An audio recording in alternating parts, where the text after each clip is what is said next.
Say it out loud. Ladies and gentlemen, welcome to today's episode. Turn around. Every now and then I get a little bit terrified. I hear that fucking sound in your voice. Turn around right now. Every now and then I wanna fuck. Ladies and gentlemen, we hit this shit Acapulco Polka Club. Yo, polka dancing? I'm fucking here for it. Okay? Listen, I don't even know what nationality it comes from. It's something wild. Listen, German people got their own shit. I think that's what it is. Polka. You go down to fucking New Braunfels and you just fucking polka it out with all the white people eating fucking bratwurst and sausage. Great people. Great people. Great food. Listen. That's how 7 Minutes in Evan gets into it. We brain fart, we have a mental stroke, say the wrong words, and then we're off to the races. Because guess what? We just got our first topic. German people in Texas. You ready for a history lesson? Welcome. Well, you're going to get one. About to force feed this lesson to you. Everybody thinks Texas barbecue. It's amazing. These people here in Texas, these native Texans, have this great barbecue. Where did they get it? It must be an original from here. No. You know what's crazy? The German settlers. If you watch the show 1883, you learn a lot about the German immigrants, the people who came over during the 1800s. Germany was getting kind of a bad rap. And they were like, we just want to, we've heard about Oregon and shit and all those great things. They literally would just fucking get over here in a boat and show up and be like, hey, time to do the Oregon Trail. Time to do it. And everybody had goals to make it to Oregon. They were just going to, I don't know why, look at Portland now. It's crazy that once was the strongest people ever that made it all the way to Oregon. That's what it is now. Imagine those settlers, if they could see now what fucking Portland has turned into. Fucking Chaz, that one place where they just took over. Ugh. What happens? You know what happens? Hard people make easy times. Easy times make soft people. Soft people make hard times. Around and round and round we go. Now, one singing lesson. I'm lying, I had a couple. But that's kind of mind-blowing because at a time during the Oregon Trail, there were so many that just said, fuck it, I'm going to stay here. Like, I ain't making it all the way to Oregon. This is good enough. It's a hard enough trail. You hit it the wrong time of the year. You get caught up by some Native Americans. You get caught up by some rattlesnakes. Get caught up by some bad people out there. There's just people out there looking to fucking take everything you own. It was brutal. I have this book I'm reading still. I forget where is it at. Empire of the Summer Moon. Still reading it. All about the Oregon Trail. Not really about Oregon Trail. Basically about the history of Texas and like when people would try to settle here. Back when Fort Worth was literally a fort. Like crazy shit. You learn about like General Austin and San Antonio and the Alamo. Just crazy shit. How wild it really was. You don't mess with Texas. Not back in the day. Okay. Because it was just brutal. Okay. But you got to think about these people that on the Oregon Trail, they just said, fuck it, I'm going to settle here. And there was a bunch of German settlers that they just said, fuck it, I'm going to stay in Texas. This looks cool, And they just started teaching people. They actually were like responsible for a lot of the stuff that's happened in Texas, the German settlers, where you go to New Braunfels and you'll learn all about this shit. It's like a German settlement. It kind of just expanded out. But they're responsible for a lot of the horticulture, a lot of the agriculture, and just so much of the stuff that Texas adopted. And one of them was smoking food. They learned how to smoke barbecue and brisket and all of this stuff from the German settlers. And that's one thing that you'll learn. That's why some of the best barbecue places, they always have this like German, history with it. I don't know about Terry Black though. I don't know what Terry Black's story is. I know that Black's Barbecue, Terry Black's is a spinoff of Black's Barbecue. They're the same Blacks. And I'm saying Blacks as in the last name. Okay. Okay. And apparently Terry Black was like a cousin of one of the Blacks in the family. And he just said, fuck it, I'm going and doing my own thing. Because I happen to know someone involved in the legal team who ended up suing Terry Black's for basically starting his own ripoff, Black's Barbecue. And you got to go to the original location, Black's Barbecue in New Braunfels. I think Black's Barbecue is the best that I've had out in Texas. Terry Black's is cool. I like it. It's a lot of, there's way too much hype with it for how the food is. I actually, and I hold that against it, because if you go to Terry Black's, depending on the day, you're not going to get in there. You might be there for an hour just waiting. And that has like a little bit of like a wow factor to it, where it makes you get so much extra hype for this food. So it brainwashes you to be like, oh, this is amazing. This is the best barbecue. I can't believe we're here. I heard about this on Joe Rogan Experience, because it's a different place now. You go after Joe Rogan has brought it up so many times, it's like waiting for a ride at Disneyland. That's what you're doing, waiting for Terry Black's. But you go down to Black's Barbecue, you even go to the location in San Marcos. Okay, you just hop on 35, head south. You gonna hit San Marcos, and you gonna hit Black's Barbecue. It's nice and tucked away, and there's never really a line there. So if you want some phenomenal brisket, got to get yourself a biscuit. You got to risk it for the biscuit, okay? And brisket. Maybe a Trisket or two. Don't get a Trisket. But you got to get the little pickles. You got to get the onions. You got to get the beans. You got to get the rice. You got to get all the fixings with it, okay? But if you go to Black's Barbecue, you're going to have a great time. And I apologize. I just realized that I just did the first almost 7 minutes of this podcast only for the people who live in Texas. Maybe if you're a Texas fan and you're ever thinking about visiting, never mind, fuck that. I redact everything I say right now, okay? Because if you go to Texas, you're going to want to hit Terry Black's. You're going to want to hit, what is it? Is it Bubba's? I haven't even been there. Stubbs or Chubbs? Anyway, Stubbs or Chubbs, Franklin's. These are all the like big, heavy names. And I don't think the hype is real with it. The hype, it's good barbecue. But all I'm saying is you can get some good barbecue outside of Austin. That's going to be wow, There's even that place in, not Dripping Springs, something Stone, Salt Lick. Salt Lick has some pretty good barbecue as well. A lot of hype, a little expensive, but they have great turkey. So if you're like, I don't want necessarily all this beef and brisket, it's a little heavy, okay? You get that turkey from Salt Lick, you're going to have a good time, okay, baby? You come out to Texas, you hit yourself that Salt Lick, get yourself a nice little peach cobbler at the end of the dinner, get yourself a nice little peach cobbler, you're going to be sitting pretty, okay? That's the thing. That's what I like about Texas, is that at the end of the meal, you have yourself a little treat, a little dessert, okay? Finish it off with a nice little peach cobbler, all right? Listen, they build them big out here in Texas, okay? And I get it, all right? I've been out here fighting, I'm sorry for your ears, fighting for my fucking life in athletic sense, okay?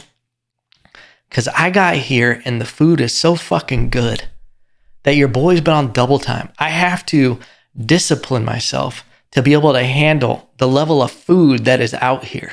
If not, your boy will, listen, you think that being overweight and fat is your ally.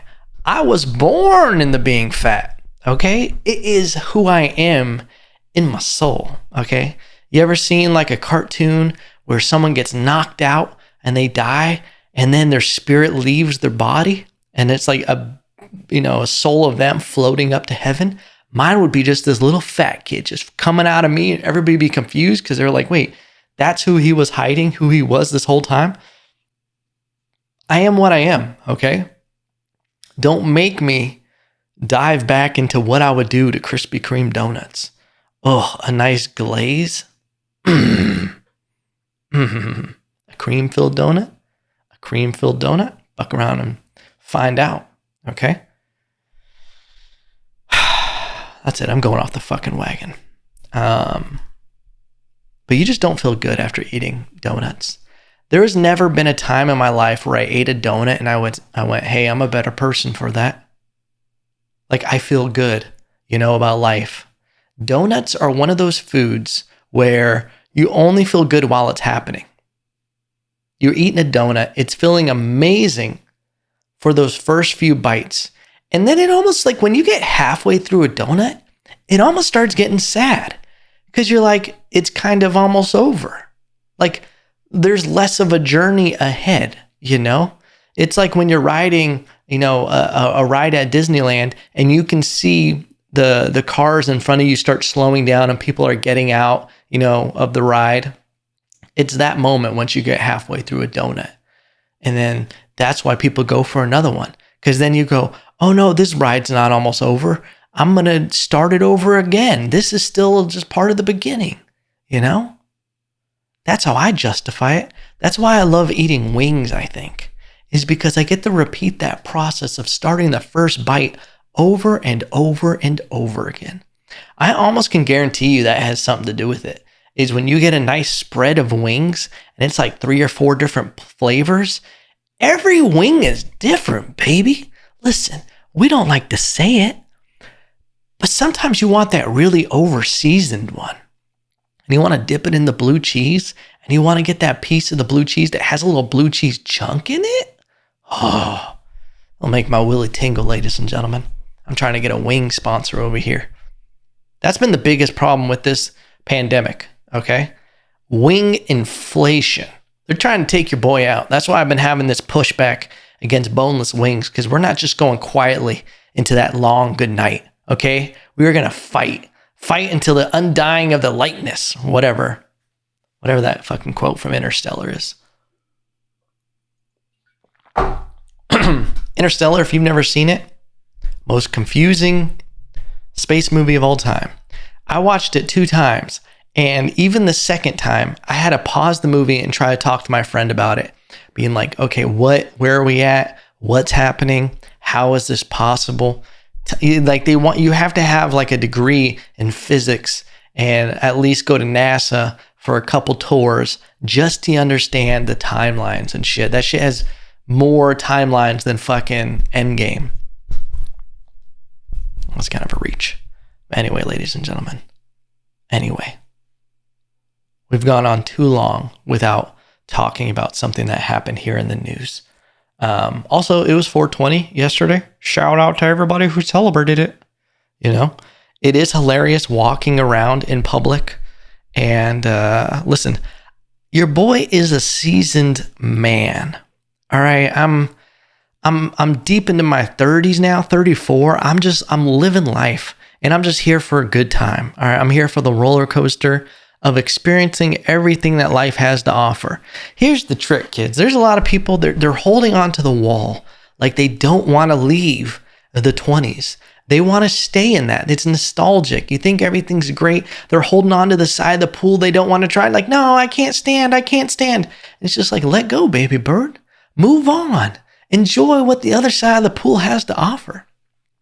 Because one of the things you notice is went out to eat, Wednesday was a nice little, listen, when you do stand-up comedy, the weekends are different. Your weeknights are different. I'm out 4-5 nights a week where it's just, you're doing shows, you're hitting spots, and it's like I work also, I have my own business. So it's like, why the fuck would I use my weekends to go out? I want to relax. I want to either, I have a show or something. I'm not going to go do these things on the weekends. So Wednesdays, me and my girl, we decide just to head out to New Braunfels, have a great time down by the river. And one thing I noticed going out yesterday on 420 is, and it makes me giggle and I smile at them, when I see like early college, mid-20 kids, and I can tell that they're baked out of their fucking gourds. and they're trying to act human in public. It's like the funniest thing to witness. I see them, and I can see them on the teetering point of a panic attack, and just the teetering of just like, oh, like trying to act normal. They don't know how to, like I saw some interactions. Your boy is a people watcher, all right? My girl and I both people watch. We were talking about it yesterday. We're going to have the most fucked up kids that have staring problems because we love to just watch people. We love to, like, a table next to us, just hear what the fuck's going on. Just these weird interactions. There was like a table behind us where this couple, they had a baby and they were meeting someone. Both of them were meeting them for the first time. And it was this weird interaction where, like, how do they all know each other? We were just trying to get our fucking ear peepers on it and just hear what was going down. And, like, anyway, that's a side note that my kid's just going to be way too much in people's business. Hopefully he comes out with fucking sonar hearing. And I'm just like, what are they saying, son? And he's like, we must leave, father. They serve boneless wings. But I was watching this table and they seemed like, you know, and that's the thing is if you're at a younger age, sometimes you're not with a group of friends that you're 100% comfortable with. Maybe you're hanging out with a girl that you like. So it's adding an extra level of anxiety because you don't know how to act cool when you're fucking blasted out of your mind on edibles. And for some reason, people just go so much like harder on 420. Listen, as I get older, I realize that you don't need to see the devil every time. Okay, you can take a sip of the devil's nectar, but you got to know, just dip your toe. All right, you can dance with the devil, but you got to know when the music stops, baby. Hey, it's going to do what it does. Because your boy, not only when I was younger would I like to see the devil, I would kick in that motherfucker's door and go, hey, motherfucker, I'm here and I'm ready to get fucked up. Okay? Whether it was drinking the devil's lettuce, I would go to the fucking devil's Souplantation. All right? When it came to the devil's lettuce in high school, only on a few occasions. I was like a baby rattlesnake. I didn't smoke all the time, but the times I did, I was a baby rattlesnake where I didn't know how to control my venom. I didn't know that you just want to get, you know, it's like you think when you're at Souplantation, that's the trick everybody feels, is that you can only hit that first table with all the salad once. That you're like, I got to get all this on my fucking plate. That's how your boy was with the devil's lettuce at the devil's Souplantation. I'd get on that fucking table and I'd just be there filling up my plate, just filling it up. And then I'd bring my whole fucking salad there and I'd eat all the devil's lettuce. Okay? I don't know if I've told this story before, but I once got picked up by friends to go to school in the morning because they were like, we're going to smoke on the way to school. And I'm like, oh shit, all right. And which is the stupidest shit ever. And it's like, oh, I'll be cool. That's what everybody thinks. Yeah, I'll be fine. I can handle this. I'm fucking Joe Cool.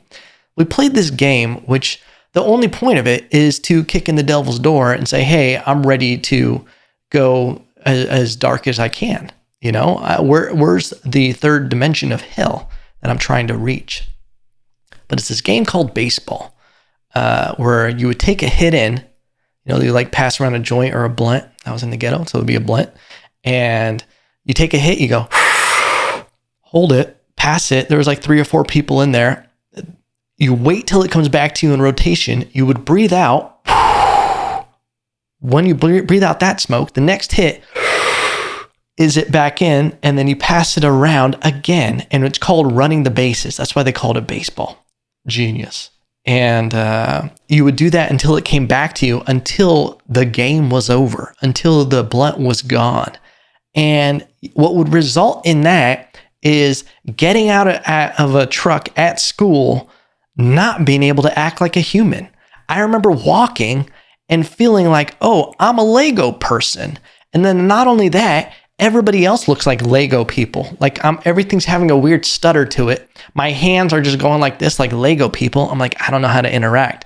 I remember this girl that I thought was cute runs up to me in the parking lot. She like gives me a hug and she was like, hey, Evan. And she gives me a hug and then she backs away from me.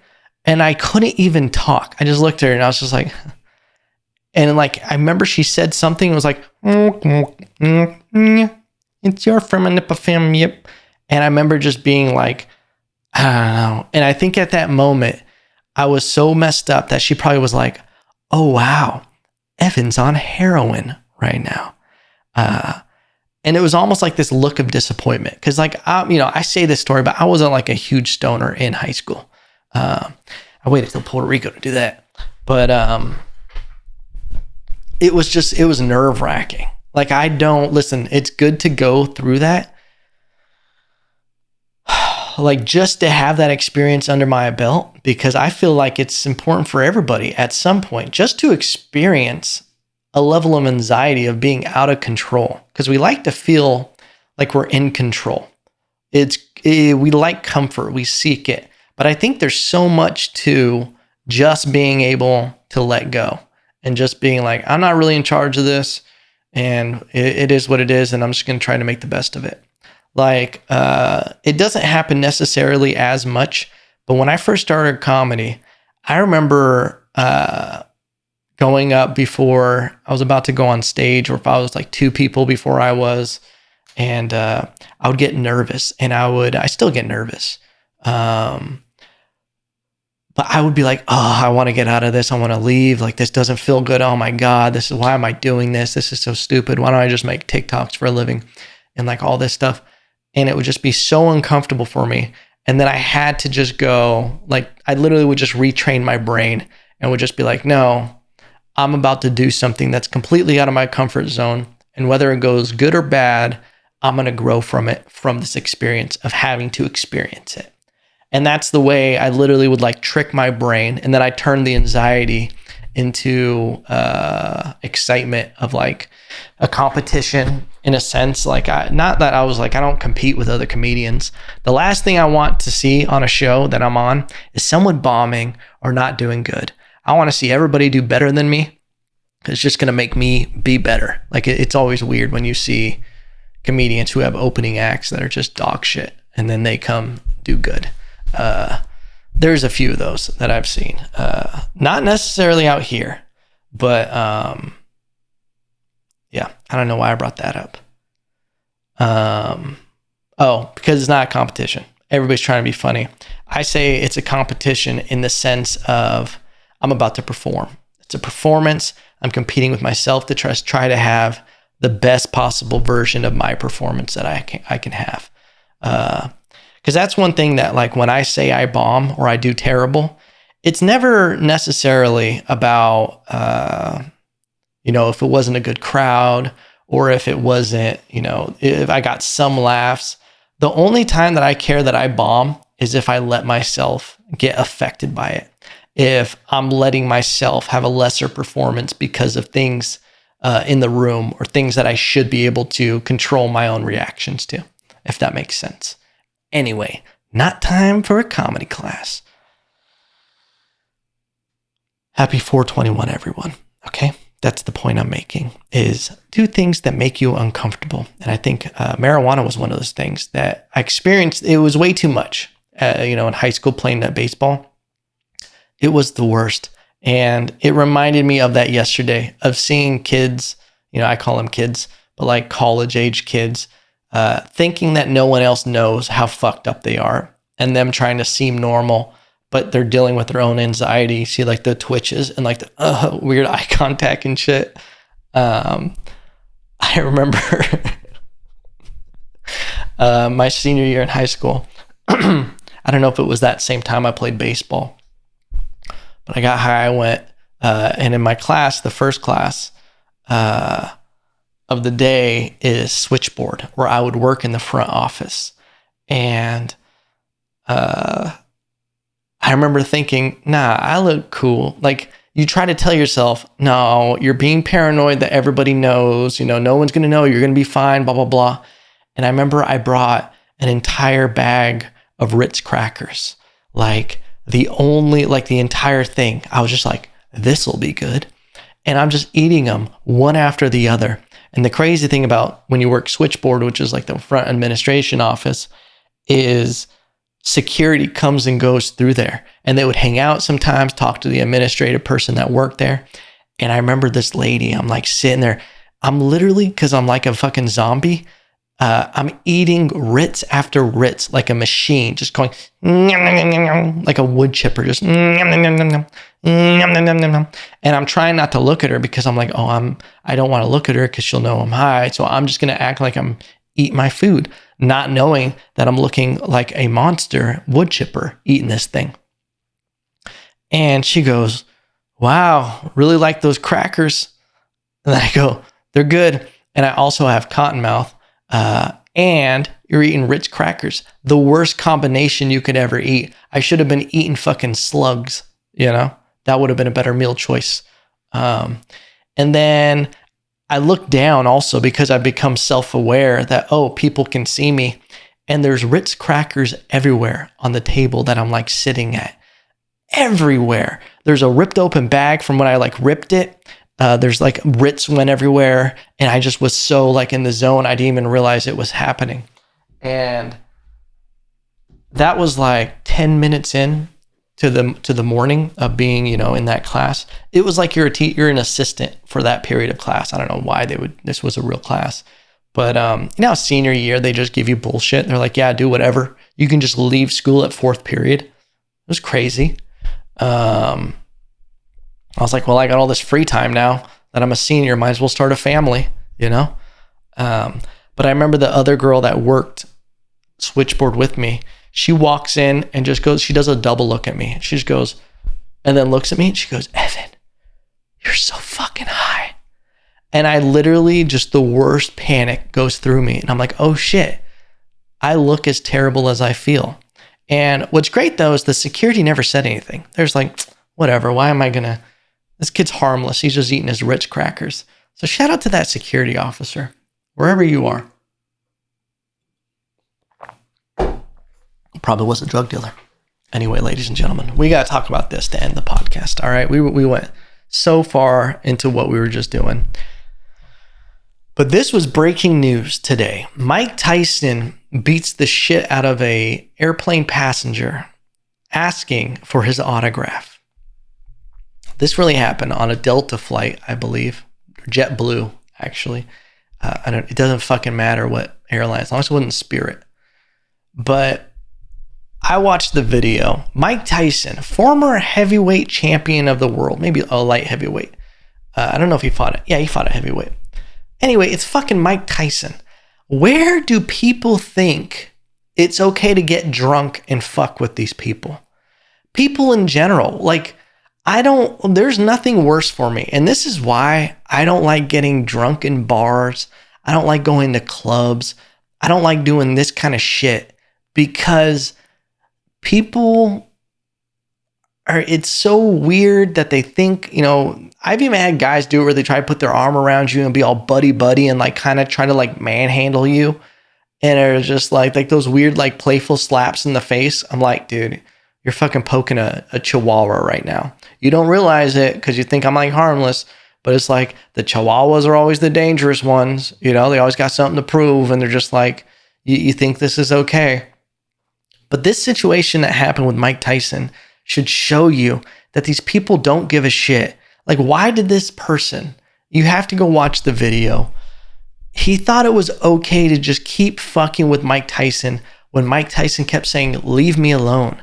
The guy kept trying to take pictures with him and then also just was drunk talking shit about, have a drink with me, blah, blah, blah, blah, blah. And then Mike Tyson just snapped and beat the shit out of this dude. And rightfully so. You play stupid games, you win stupid prizes.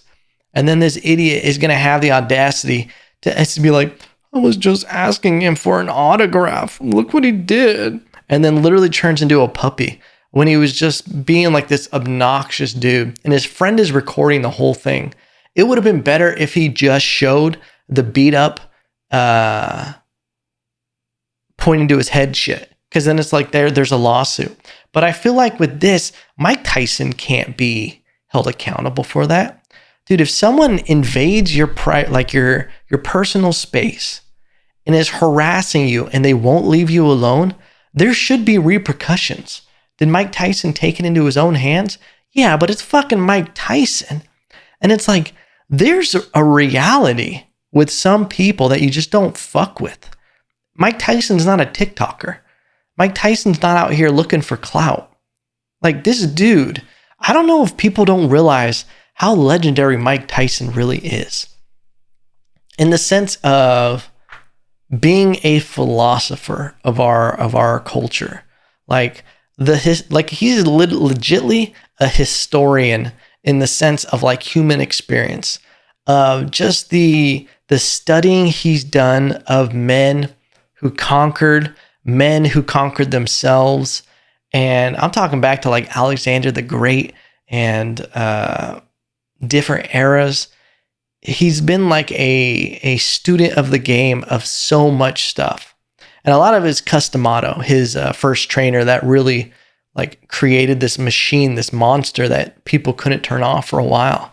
And shout out to Mike Tyson, because it's like Customato, he's even said it, Mike Tyson has, that Customato turned him into a monster just by the philosophy and his focus in life and fighting.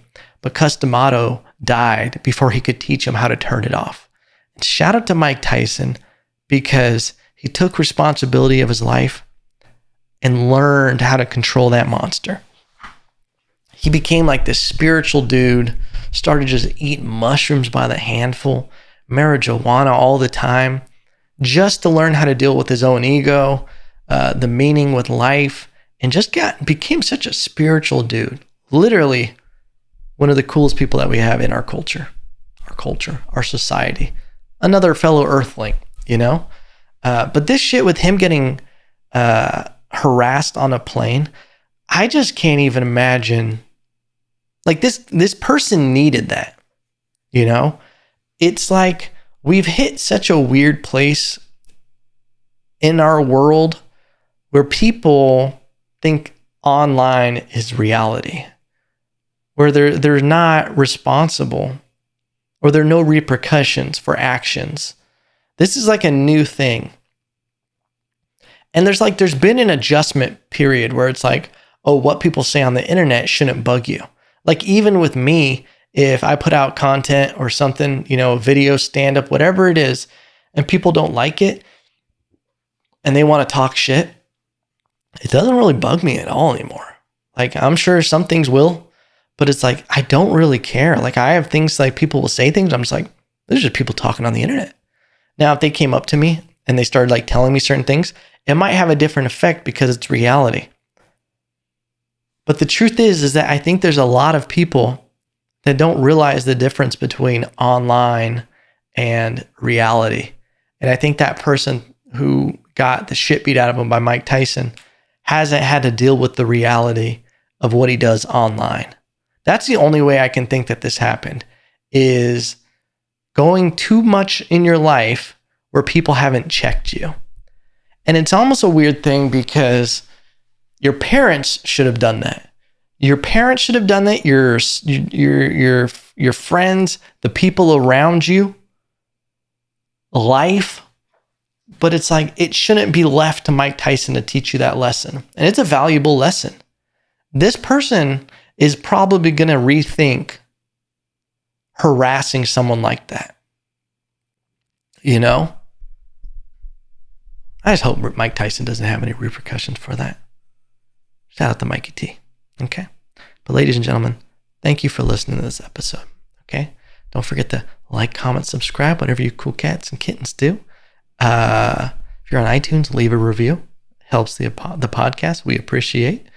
If you're in Austin, Texas, this weekend, April 23rd, producing the show at Revival Coffee, downtown Austin. There's a link in my story right now. Going to post about it.